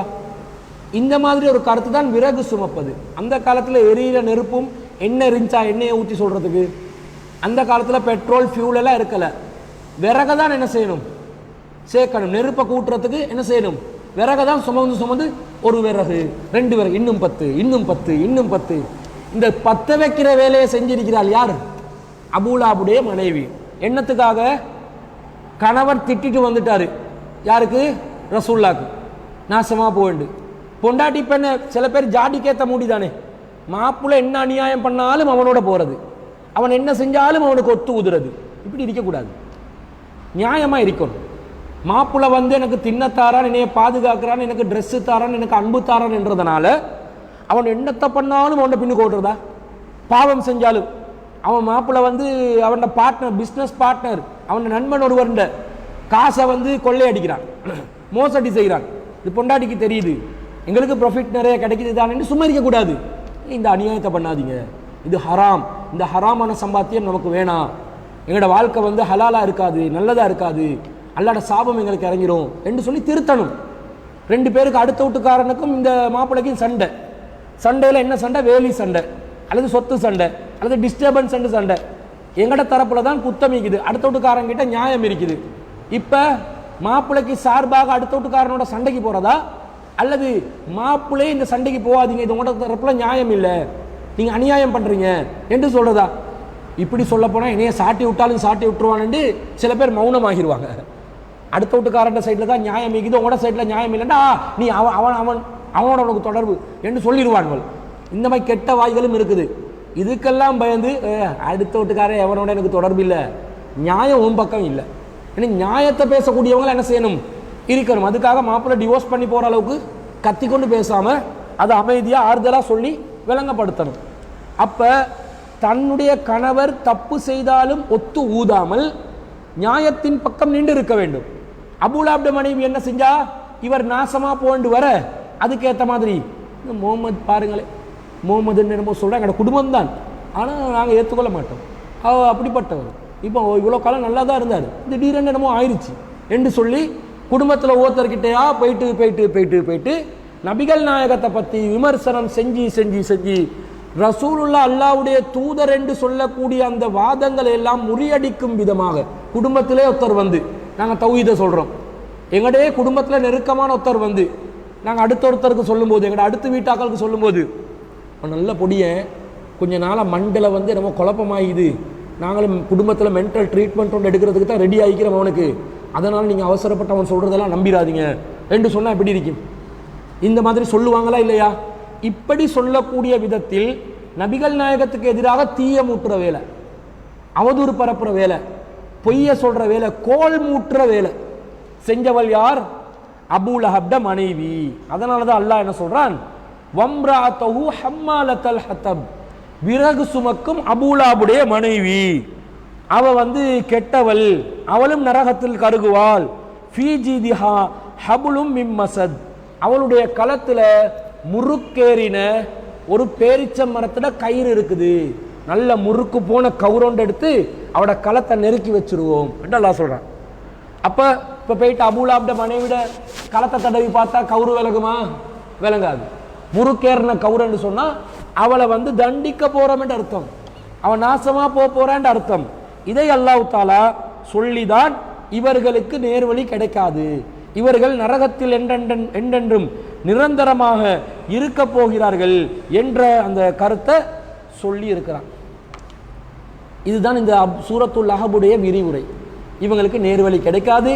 நபிக்கு யாராவது எதிராக நின்றால் அவர்களுக்கு நாசத்தை அல்லாஹ் ஏற்படுத்துவான், அவர்களுக்கு நேர்வழியும் கிடைக்காது, அவர்கள் எந்த வகையில் உழைச்சிருந்தாலும் அது அவர்களுக்கு பயனளிக்காது என்பது அல்லாஹ் தஆலா இந்த அத்தியாயத்தின் மூலமாக நமக்கு சொல்ற பாடமாக இருக்கிறது. இது இப்படியாச்சா? இதுதான் விளக்கம். இப்போ இந்த சூரா முழுக்க யாரை பற்றி பேசுது? ரசூலுல்லாவுடைய ஃபேமிலியில் ஒருத்தரை பற்றி. நல்லதா பேசுதா கெட்டதா? ஏசி திட்டி பதுவாவா பேசுது. அந்த ஆளும் அவட பொண்டாட்டி எல்லாம் செஞ்சு நரகத்தில் கிடப்பாங்கன்னு வருது. இதை வச்சு நம்ம சில பேர் மார்க்க அறிஞர்கள் என்று சொல்லக்கூடியவர்கள் சில ஹாக்கள் என்ன சொன்னாங்க தெரியுமா? இந்த சூறாவை தொழுகையில் ஓதாதீங்க அப்படின்றாங்க. ஏண்டா அது ரசூலோட ஃபேமிலிக்கு திட்டுற மாதிரி இருக்குது. கிறுக்கு பிடிச்சவங்கள் தப்பத்தியத அபிலாப்ன்றத தொழுகையில் நாங்கள் ஓதக்கூடாதான், ரசூல்லாட ஃபேமிலிக்கு வந்து திட்டுற மாதிரி இருக்குமா என்று சொல்லி இந்த சூறாவை நீங்கள் தொழுகையில் ஓதாதீங்கன்னு சில முல்லாக்கள், மண்டையில மசாலா இல்லாத முல்லாக்கள் என்ன செய்யறாங்க? சொல்லி கொடுக்குறாங்க. ஃபிக்கு நூட்கள்லையும் இதை எழுதி வச்சிருக்கிறாங்க. அதனால தானே சொல்லி கொடுக்குறாங்க, இந்த மாதிரி எழுதி வச்சிருக்கிறாங்க. இப்படி ரசூல் ஸல்லல்லாஹு அலைஹி வஸல்லம் அவர்கள் அந்த அபூலாப் ரசூலோட ஃபேமிலி என்பதனால், ஃபேமிலி தான் மாற்று கருத்து இல்லை, அபூ சுஃபியான் வழியாகவும் ஃபேமிலி ஆகுது, ரசூலாவுடைய தந்தை வழியாகவும் ஃபேமிலி ஆகுது. இந்த மாதிரி ஃபேமிலி என்றதுல மாற்று கருத்து இல்லை. ஆனால் இந்த ஆக்கள் இவர்கள் அல்லாஹ்வுடைய எதிரிகள். அல்லாஹ்வுடைய எதிரிகளை பற்றி அல்லாஹ் சொன்னதுனால எங்களுக்கு வந்து இவங்களை வந்து இந்த திட்டின வசனங்களை பேசக்கூடாதுன்ற ஒரு முடிவுக்கு வரக்கூடாது. இவங்க ரசூலுல்லாவுடைய குடும்பம் என்று வந்தாலும் உண்மையிலே முஸ்லிம்களுடைய குடும்பம் யாரு? சத்தியத்தில் இருப்பவர்கள் தானே, அவங்க தானே குடும்பம். ஃபேமிலியா இருக்கும். எங்களோட ஃபேமிலிக்குள்ள தரீக்கத்துவாதிகள் இருப்பார்கள், தப்லீக்ல இருப்பார்கள், ஜமாத்துல் முஸ்லிமின் பையத்தில் இருப்பார்கள், இன்னும் பல வழிகட்ட சிந்தனை நாஸ்திகர்களும் இருப்பார்கள். இரத்தத்தில் உறவு தான், ஆனா உண்மையிலே உறவு யாரு? கொள்கை உறவு தான் உண்மையான உறவு. யாரெல்லாம் வழிகேட்டை ஆதரிப்பார்களோ நெருங்கிய உறவுகளாக இருந்தாலும் அவங்க எங்கட குடும்பம் இல்லைண்டு அல்லாஹ் தஆலா குர்ஆன்ல சொல்றான். நூஹ் அலைஹிஸ்ஸலாம் அவர்கள் மார்க்க பிரச்சாரம் செய்கிறார். நிறைய பேர் அவருடைய மார்க்க பிரச்சாரத்தில் அவரை புறக்கணிக்கிறாங்க. கொஞ்சமானவங்க சொற்பமானவங்க தான் ஏற்றுக்கொள்றாங்க. அவருடைய மகனே ஏற்றுக்கொள்ளல, அவர் பொண்டாட்டியே ஏற்றுக்கொள்ளல. கிட்டத்தட்ட 950 வருஷம் அவருடைய வாழ்க்கை. எத்தனை நூற்றாண்டுகள் அவர் தாவா பண்ணியிருக்காரோ, 1-2 இல்லை, நூற்றாண்டு கணக்கா தாவா பண்ணியிருக்கிறார். அவரை ஏற்றுக்கொள்ளல. முன்னறிவிப்பு வருது, இந்த ஜலப்பிரளயம் ஏற்பட போவதாக, அநியாயம் அந்த அந்த ஊருவாசிகள் அழிய போவதாக. இந்த நேரத்தில் கூட அவர் என்ன செய்கிறார்? மகனுக்கு அறிவுரை சொல்றாரு. என்ன சொல்றாரு? யா நூஹ் வனாதானு ரப்பவு, மகனுக்கு அறிவுரை சொல்லி, மகனே எங்களோட நீ கப்பலில் ஏறிக்கோ, இல்லாட்டி நீ அழிஞ்சிருவாய், அதாவது இஸ்லாத்துக்கு வந்துக்கோ, இல்லாட்டி நீ அழிஞ்சிருவாய்ன்னு சொல்றாரு. அவன் ஏற்றுக்கொள்ளல. அவன் சொல்றான், நான் மலைக்கு மேலேறி என்னை காப்பாற்றிக் கொள்வேன் என்றான். அதோட கடல் இந்த தண்ணி வந்து குறுக்க வருது, மகன் செத்து போறான், கண் முன்னாடி மூழ்கடிக்கப்படுறான். அப்ப நூஹ் அலைஹிஸ்ஸலாம் வனாதா நூஹ் அலைஹிஸ்ஸலாம் அல்லாஹ்விடத்தில் பிரார்த்தனை செய்தார்கள். ஃபகால ஃபனாதா நூஹு ரப்பஹு, நூஹ் அவருடைய இறைவனை பிரார்த்தித்தார். ஃபகால ரப்பி இன்னபினி மின் அஹ்லி, என் குடும்பம், என்னுடைய மகன், என் குடும்பத்தில் ஒருவன், அவன் என் கண் முன்னாடி அழிவதை எனக்கு பார்க்க இயலாது. என்னதான் இருந்தாலும் வாப்பட பாசம் இருந்தானே, வாப்பா இறக்கமாக தான் இருப்பார். அப்போ என் மகன் கண் முன்னுக்கு அழிகிறான், என்னால் பார்க்க முடியாது. இன்னபினி மின் அஹ்லி, என் மகன் என் குடும்பத்தில் ஒருவன் என்றார். வ இன்ன வஅதகல் ஹக்கு, அதே நேரத்தில் எனக்கு தெரியும் உன்னுடைய வாதாவும் உண்மையானது. நீ வாக்களிச்சா காஃபிர்கள் அழிவார்கள் என்றால் காஃபிர் அவனிப்ப அழியதான் போறான், அதுவும் உண்மையானது. வ அன்த அஹ்கமுல் ஹாக்கிமீன், ஆனால் நீ தீர்ப்பளிப்பவர்களில் சிறந்த தீர்ப்பளிப்பவன், எனக்கு ஒரு நியாயத்தை தந்துரு. என் மகன் இவர், அதனால காப்பாற்றணும், ஆனால் காஃபிர் இவர், அதனால மூழ்கடிக்கப்படணும். இந்த ரெண்டுக்கும் மத்தியில் எனக்கு ஒரு நல்ல தீர்ப்பு கிடைக்காதா என்று கேட்கிறாரு. சென்டிமெண்ட், இந்த சென்டிமெண்ட் ஒர்க் அவுட் ஆகும் சில இடங்கள்ல. சென்டிமெண்ட்டாக வரும் பொழுது அப்படி விழுந்துருவோம். என்னடா குடும்பமே ஒரு மாதிரியா இருக்குதே, சத்தியம் என்று விளங்குதே. உம்மா சொல்லுவா, நீ இந்த தௌஹீத் கொள்கையிலிருந்து வராட்டி, குர்ஆன் ஹதீஸை பின்பற்றும் கொள்கையிலிருந்து வராட்டி, நான் உன்னோட வாழ்க்கை முழுக்க பேச மாட்டேன், உனக்கு கல்யாணம் முடிச்சு வைக்க மாட்டேன். இப்படியெல்லாம் சொல்லும்போது கொஞ்சம் அப்செட் ஆகும். கொள்கையில உறுதி இருக்கும். என்ன பண்ணுறா உமா இப்படி சொல்லிட்டாலே, உமா கிட்ட ஏற்கனவே 50 பவுன் நகை வேற இருக்குது, அதை தான் கண்ணை வச்சுக்கொண்டு அதுவும் கிடைக்காது, காணி பூமியெல்லாம் எழுதித்தாருன்னு சொல்லி கொண்டு தானே இருந்தா, உமாவை பகைச்சு கொண்டா இல்லாமல் போயிருமே என்ற ஒரு இக்கண்ணா உண்டு என்ன செய்யும், வரத்தான் செய்யும் மனசுக்குள்ள. ஆனால் அந்த நேரத்தில் சலனம் அடையக்கூடாது, அந்த நேரத்தில் விழுந்துடக்கூடாது, உறுதியாக நிற்கணும். நூஹ் அலைஹிஸ்ஸலாமே விலை பார்க்குறார், சென்டிமெண்ட்ல விலை பார்க்குறார். அல்லாஹ் சொல்றான், கால யா நூஹே இன்னஹு லைஸ மின் அஹ்லிக, அவர் உன்னுடைய குடும்பத்தை சேர்ந்தவனே இல்லை. மவனா குடும்பமா? உலக பார்வையில் குடும்பம் தானே, அல்லாட பார்வையில் குடும்பம் இல்லை. எங்கட குடும்பம் யாரு? சத்திய மார்க்கத்தில் யார் இருக்கிறார்களோ அவர்கள் தான் எங்களுடைய குடும்பம். எங்களுடைய உண்மையான குடும்பம் யாரெண்டா, ஹக்கை யாரு பின்பற்றுவார்களோ அவர்கள் தான். இன்னஹு லைஸ மின் அஹ்லிக, அவள் உன்னுடைய குடும்பத்தே இல்லை, குடும்பத்தை சார்ந்தவனே இல்லை. இன்னஹு அமலுன் கைரு சாலிஹ், நீ இப்படி என்னிடம் பிரார்த்தனை செய்வதே கெட்ட அமல் என்றான் அல்லாஹ். கெட்ட அமல் செய்யாது. பிரார்த்தனை செய்வியா, உன் மகன் குடும்பம் என்று சொல்லுவியா, இவர் காப்பாற்ற சொல்றாரு. வாந்த அஹ்கமுல் ஹாக்கிமீன், நீ தீர்ப்பளிப்பவர்களில் சிறந்த தீர்ப்பளிப்பவன், உன்னை காப்பாற்றவும் என் குடும்பமும் தான் அழியையும் போறான் தீர்ப்பளி என்றா காப்பாற்ற சொல்றாரு மறைமுகமா. இது நல்ல செயல் இல்லை. ஃபலா தஸ்அல்னி மா லைஸ லக பிஹி இல்ம், அல்லாஹ் நேரடியாவே சொல்றான். ஃபலா தஸ்அல்னி, நீ என்னிடம் கேட்க கூடாது, பிரார்த்தனை செய்யக்கூடாது. மா லைஸ லக பிஹி இல்ம், எதுல உனக்கு அறிவு இல்லையோ அதை நீ என்னிடம் கேட்கவே கூடாது. இன்னி அஇலுக அன் தகூன மினல் ஜாஹிலின், மடேனாக கூடாது என்று நான் உனக்கு எச்சரிக்கை செய்கிறேன். வார்த்தையை பாருங்க, என்னாக கூடாதான், மடேனாக கூடாது. 950 வருஷம் அல்லாஹ்வுக்காக வாழ்ந்து பிரச்சாரம் செஞ்ச ஒரு நபி ஒரு இடத்துல ஸ்லிப் ஆகிறாரு. அந்த இடத்துல அல்லாஹ் மடேன் ஆகிறியா? நாங்க எவ்வளோ ஸ்லிப் ஆகிறோம், எங்களோட வாழ்க்கையில் எவ்வளோ இடத்துல ஸ்லிப் ஆகுது. அல்லாஹ் எங்களுக்கு என்ன வார்த்தையை வச்சு திட்டுறானோ தெரியாது, எரும மாடுன்றானோ தெரியாது. அல்லாஹ் என்ன வார்த்தை, மடப்பயல் எவ்வளவு சொன்னாலும் இவனுக்கு நேர்வழி ஏறுற மாதிரி விலகுது இல்லை. எப்பா பாரு மிஸ் ஆகி கொண்டே இருக்கிறது. ஒரு தடவை சான்ஸ் கொடுத்தா, 2 தடவை சான்ஸ் கொடுத்தா, 3 தடவை, என்ன திட்டு வாங்கி கொண்டு இருக்கிறோமோ அல்லாஹ்க்கு தான் தெரியும். நபி என்றாலும் ஸ்லிப் ஆகினா அல்லாஹ் என்ன செய்வான், கண்டிச்சிருவான். அல்லாஹ் அருள் நிறைந்தது தான், அல்லாஹ் அருள் நிறைந்தவன். அதுக்காக அல்லாஹ்வை கோமாளியா நினைச்சிடக்கூடாது. அல்லாஹ் ரோசமுள்ள ஒரு இறைவன். அவன் நீ செய்யறதெல்லாம் செஞ்சுக்கோ, நீ என்ன பண்ணுக்கோ, நான் உனக்கு சொர்க்கத்துக்கு தருவேன்டா, இது கோமாளித்தனமாயிரும். கருணை நிறைந்தால் கோமாளிகள் ஆகுவன் தானே. என்ன செஞ்சாலும் பொண்டாட்டியோட இறக்கம், அவன் இவனுக்கு அடிப்பார், அப்பயும் சிரிச்சு கொண்டு ஐ கோமாளி தானே. இறக்கம் என்றதுக்காக அடித்தாலும் வாங்குவியா, அடியும் வாங்குவியா? ரோசம் இல்லையா, சூடு சொரணை இல்லையா? இப்படி வரணுமா இல்லையா? அப்போ இறக்கம் என்ன செய்யும், எங்கட சொரணையே இல்லாமக்கும். இந்த மாதிரி அல்லாஹ் இருப்பானா? இல்லை. அவன் இறக்கம் கூடினவன், ஆனால் சொரணை உள்ளவன். அவனுக்கு ரோசம் இருக்குது, கோபம் இருக்குது. அந்த கோபத்துக்கு ஆளாயிடக்கூடாது. அப்போ எங்கட அமல் எப்போதும் நல்ல அமலாவே இருக்க வேண்டும். அல்லாஹ் சொன்ன அந்த நேர்கோட்டிலே இருக்கணும், வளைஞ்சிடக்கூடாது, நெளிஞ்சிடக்கூடாது, சரியா இருக்கணும் என்றது விளங்குது. அப்புறம் அவர் மன்னிப்பு கேட்கிறாரு.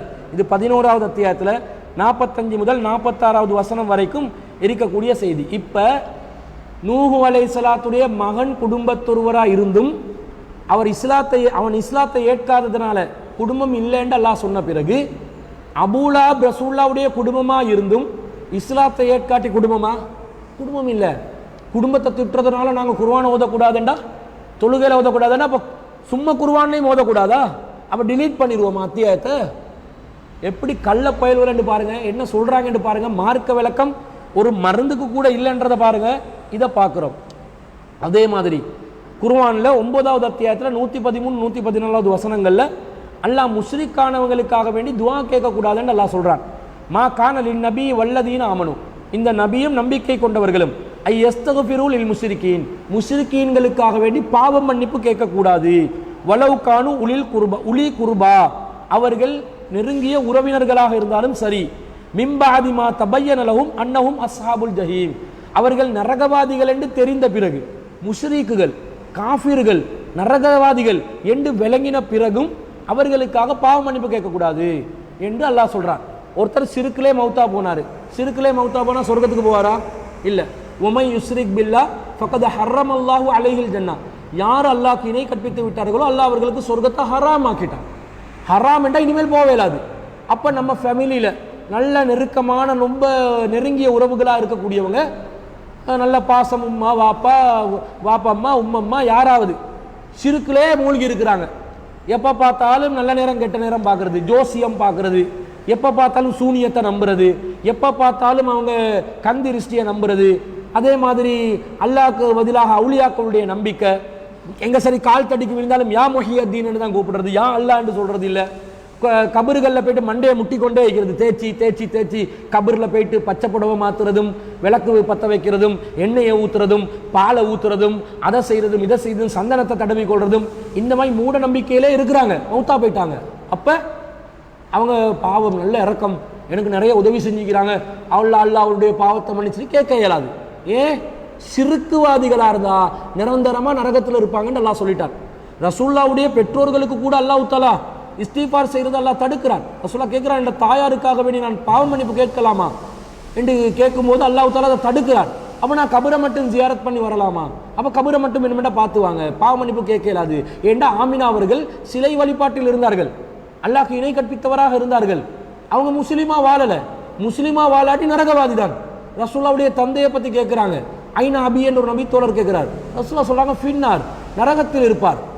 அப்போ அவர்கிட்ட முகம் ஒரு மாயா மாறுது, அவர்கிட்ட வாப்பா நரகத்தில் இருப்பாருன்னு சொன்ன உடனே திரும்ப ரசூலா கிட்ட ரசூலா அவரை கூப்பிட்டு இன்ன அபி வாபா கஃபின்னார், ஏண்ட வாப்பம் ஓண்ட வாப்பம் நரகம், இப்போ ஓகேன்றாங்க. அவருக்கு இப்போ கொஞ்சம் பரவாயில்ல. சிலவங்களுக்கு அப்படி இருக்குன்னு தானே, ஏண்ட ஒரு கண் அவன்ட ஒரு கண் ஏண்ட ரெண்டு கண்ணு போனாலும் பரவாயில்ல, எதிரிட்ட ஒரு கண்ணாவது போகணும் என்ன நினைப்பாங்க. எனக்கு நஷ்டம் அடைஞ்சா பரவாயில்ல, நான் தாங்கிக் கொள்றேன், ஆனால் அடுத்த வீட்டுக்காரிக்கு நஷ்டம் அடையணும். ஏண்ட டிவி உடஞ்சா அவட டிவியோட கனெக்ஷனாவது கட் ஆகணும். இந்த மாதிரி அடுத்தவங்களை பற்றி மட்டமாக நினச்சி தீங்க நினைக்கிறவங்க இருப்பாங்க. இந்த மாதிரி ஒரு நிலைமையில அவர் அப்படி நினச்சிருக்க மாட்டார். கவலை, இந்த வாப்பா நரகம், நல்ல மனுஷனே, நரகத்துக்கு போயிட்டாரே, கொள்கையை ஏற்றுக்கொள்ளலை. ரசூலா சொல்றாங்க, ஏண்ட வாப்பா நல்ல மனுஷன் தான், கொள்கையை ஏற்றுக்கொள்ள போங்கடா. கொள்கையை ஏற்றுக்கொள்ளாவிட்டால் யார் என்றாலும் நரகவாதி தான். அவங்களுக்கு பாவ மன்னிப்பு கேட்கணுமா? இயலாது. சொல்லிட்டால அடுத்த வசனத்தில்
நீங்கள் கவனி காட்டினான். இது இப்படித்தானே, இங்கே பேசுகிறது மட்டும் இல்லை, இது ரெக்கார்டாக நிற்கணுமே. யார் யார் பார்த்து எங்களுக்கு துவா செஞ்சால் சொர்க்கத்துக்கு போகலாம், அதுக்கு தான் ரெக்கார்ட்.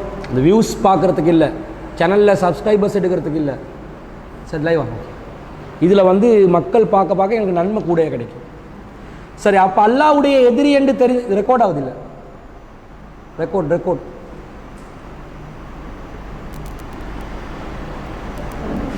அல்லாஹ்வுடைய எதிரி என்று தெரிந்த பிறகு அவங்க விலகிட்டாங்கன்னா என்ன அர்த்தம்? அல்லாஹ்ட பார்வையில் யார் எதிரியோ எங்களுக்கும் எதிரி தான். அபூலாப் அல்லாஹ்ட எதிரி, ரசூலுல்லாஹ்வுடைய எதிரி எங்களுடைய எதிரியும் தான். அப்படி தான் பார்க்கணும். இதுதான் கொள்கை அடிப்படையிலான ஒரு பார்வை என்பதை நாங்கள் விளங்கிக் கொள்ள வேண்டும். எனவே சூரா லஹபுடைய விரிவுரையில் நாங்கள் இந்த செய்திகளை கற்றுக்கொண்டோம். அபூ லஹப் என்பவன் நபிகள் நாயகத்துக்கு எதிராக நின்றதனால அல்லாஹ் தஆலா அவனை சபித்தான் என்று வருது. கடைசியாக ஒரு விஷயம் மட்டும், புகாரில ஒரு ஹதீஸ் வருது. என்ன ஹதீஸ் வருதுண்டா, இந்த அபூலா புகாரில 5101வது செய்தி. அபூலாப் என்பவர்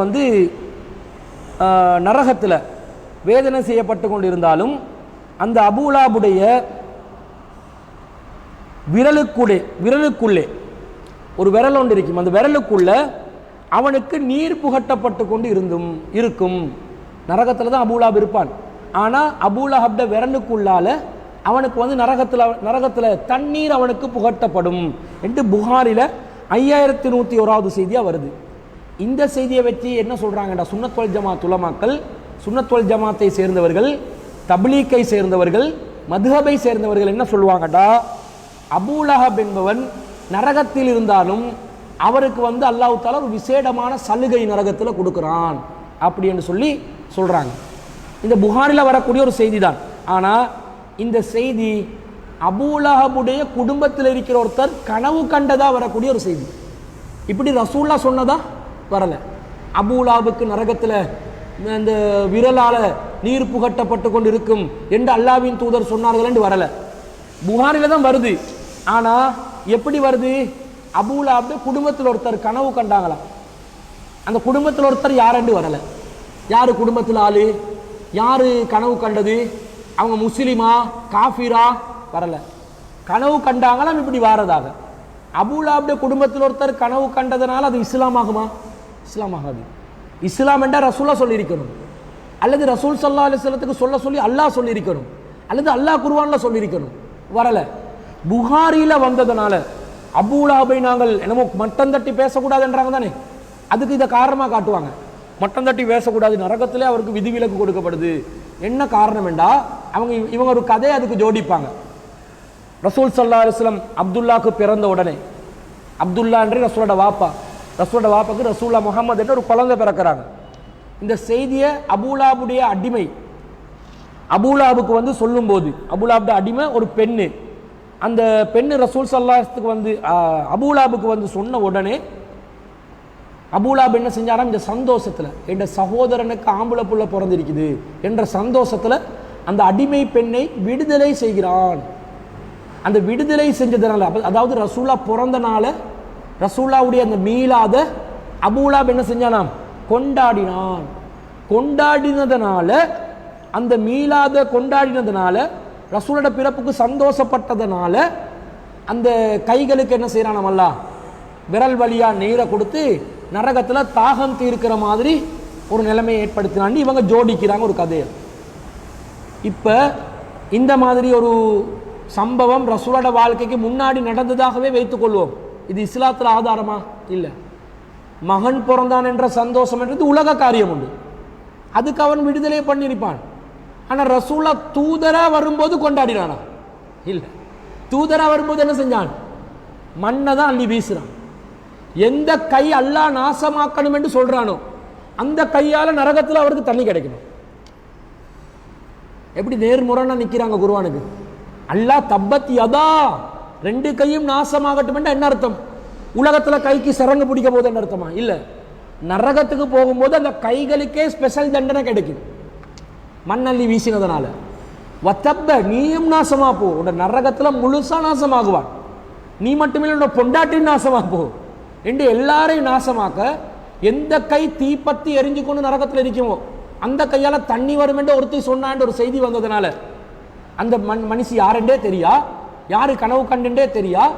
அந்த செய்தியை வச்சு இந்த செய்தியை ஆதாரமாக்கி மௌலூத் சீசன்களில் இந்த ஹதீஸத்தான் என்ன செய்வாங்க, வச்சு புரட்டி சொல்லி மீலாது விழா கொண்டாடி கொண்டிருப்பாங்க.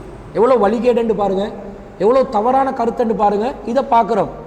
அடுத்தது, இந்த மாதிரி அல்லாஹ்வின் தூதர் ஸல்லல்லாஹு அலைஹி வஸல்லம் அவர்கள் சொல்லவில்லை என்றது உறுதியாக இருக்குது. புகாரியில் வந்ததனால் நாங்கள் ஏற்றுக்கொள்ளணும் என்று வந்தால், புகாரில் இன்னும் சில செய்திகள் வரும். அந்த செய்திகளை பேச போனோம் என்றா எல்லாம் சிரிப்பாங்க. குரங்கு விபச்சாரம் செஞ்சு கொண்டு இருந்துச்சு, அதனால விபச்சாரம் செஞ்ச குரங்க மற்ற குரங்குகள் எல்லாம் பிடிச்சு எடுத்து அந்த விபச்சாரம் செஞ்ச குரங்குக்கு கல்லெறி தண்டனை ரஜும் தண்டனையை நிறைவேற்றியது என்ற ஒரு செய்தி வருது புகாரில். ஒரு குரங்கு விபச்சாரம் செஞ்சுட்டான் இன்னொரு குரங்கோட. அப்போ விபச்சாரம் செஞ்சுட்டா எப்படி விபச்சாரத்தை எப்படி கண்டுபிடிக்கிறேன்? மாப்பிள்ளை குரங்கு பொண்டாட்டி குரங்கு யாருன்னு தெரிஞ்சா தானே விபச்சாரமா இல்லையாண்டு விளங்கு. அந்நிய குரங்கு, அந்நிய பெண் மாதிரி ஒரு ஆண் குரங்கு அந்நிய பெண் குரங்கோட இல்லறத்தில் ஈடுபட்டு இருந்தால் தானே விபச்சாரம். இப்போ கல்யாணம் முடிச்சாங்களா இல்லையாண்டு எப்படி தெரியும்? குரங்கை கூப்பிட்டு கல்யாணம் முடிச்சா இல்லையாண்டு மரத்தில் ஏறி எப்படி கண்டுபிடிக்கிறது குரங்கு கிட்ட? இப்போ குரங்குவல் அடுத்தது கல்யாணம் ஆவினா அந்த கல்யாணத்தை நடத்தி வச்சது யாரு? குரங்குக்கு. குரங்குட வழி யாரு?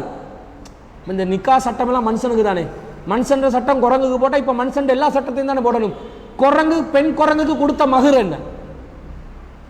துரோகம் செஞ்சதுனால தானே விபச்சாரம் என்றாகுது. இப்போ குரங்கு மகரா எவ்வளோ கொடுத்தது?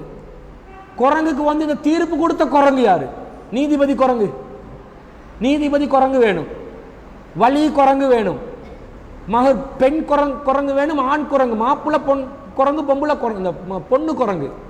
இந்த எல்லா குரங்குகளையும் யாரென்று கண்டுபிடிச்சா தான் விபச்சாரம் செஞ்ச அந்நிய குரங்கு. கள்ள குரங்கு நீ வா விபச்சாரம் பண்ணியா இந்த தண்டனை, நீ கல்யாணம் முடிச்சு விபச்சாரம் பண்ணியா இந்த தண்டனை. அது கல்யாணம் முடிச்சதுனால தானே மரண தண்டனை. ரஜம் சட்டம் கல்யாணம் முடிச்சவங்களுக்கு தானே. இப்படியும் புகாரில் வருது. இப்போ இந்த குரங்குகளுக்கெல்லாம் இப்போ தேடுங்க ஆலிம்கள், சுன்னத்துல் ஜமாத் ஆலிம்கள் எல்லாம் போயிட்டு இந்த யாழை காட்டில் அல்லது எங்கேயாவது ஒரு காட்டுக்குள்ளே பூந்து எல்லா குரங்குகளையும் பார்த்து கல்யாணம் முடித்த குரங்கு யார், கல்யாணம் முடிக்காத குரங்கு யார். இப்போ நீங்கள் என்ன செய்யணும்? வக்குப் சபையால் இந்த காதி கோட்டால் குரங்குகளுக்கு ஒரு ரெஜிஸ்டாரை நியமிக்கணும். ரெஜிஸ்டார் குரங்கு. அந்த குரங்குக்கு இந்த குரங்குகளில் ரெஜிஸ்டார் நியமிக்க முடியாவிட்டால் மனுஷனில் ஒரு ரெஜிஸ்டாரை குரங்கு ரெஜிஸ்டார் ஆக்கி நீதிமன்றமும் வைக்கணுமே. தலாக் பிரச்சனை வந்தா காதி நீதி, குரங்கு காதி. எல்லா காலியும் நிறைய பேர் பெரும்பாலும் குரங்குகளாக தான் இருக்கிறாங்க. இந்த தாவுறது பணக்காரனுக்கு தாவுறது, நீதி செலுத்துறது இல்லை. பெரும்பாலானவர்கள் நல்லவங்க கொஞ்சம் பேர் இருக்கிறாங்க. அப்போ இந்த மாதிரி ஒரு நிலை இருக்குது. இதெல்லாம் குழப்பமாகிதா இல்லையா? புகாரில் வந்தால் ஏற்றுக்கொள்ளணும் என்றது இல்லை என்றும் விளங்குது. இதுதான் சூரத்துல் அஹ்புடைய விளக்குரை. இப்படி விளக்கம் குர்ஆனுக்கு குர்ஆன் வசனங்கள் இருந்து, ஹதீஸில் இருந்து, வார்த்தையில் இருந்து, அதில் சொல்ல உவமையா இலக்கணமா இலக்கியமான்றதை வச்சு குர்ஆனை விளங்குறது தஃப்சீர் என்று யாராவது சொல்லுவாங்கண்டா அந்த தஃப்சீரை நாங்கள் என்ன செய்வோம்? அங்கீகரிப்போம். இல்லை இமாம்கள் எழுதி வச்சுக்கிறாங்களே அதை மட்டுமே ஃபாலோ பண்ணணும் என்று யாராவது சொன்னால், இமாம்களும் குர்ஆன் சுன்னா விளங்கப்படுத்தி ஆதாரம் காட்டி தஃப்சீர் பண்ணியிருந்தால் ஏற்றுக்கொள்ளலாம். ஆதாரம் இல்லாமல் மனோ இச்சையின் படி தஃப்சீர் பண்ணால் அதை ஏற்றுக்கொள்ளக்கூடாது என்பது தஃப்சீருடைய விளக்கமாகிது. இன்ஷா அல்லாஹ் நாளைய தினம் வேறொரு அத்தியாயத்துடைய விளக்கத்தை நாங்கள் பார்க்கணும். வாஹிர் தவானா அல்ஹம்துலில்லாஹி ரப்பில் ஆலமீன். சுப்ஹானக்கல்லாஹு வ பிஹம்திஹி அஷ்ஹது அன் லா இலாஹா இல்லா அன்த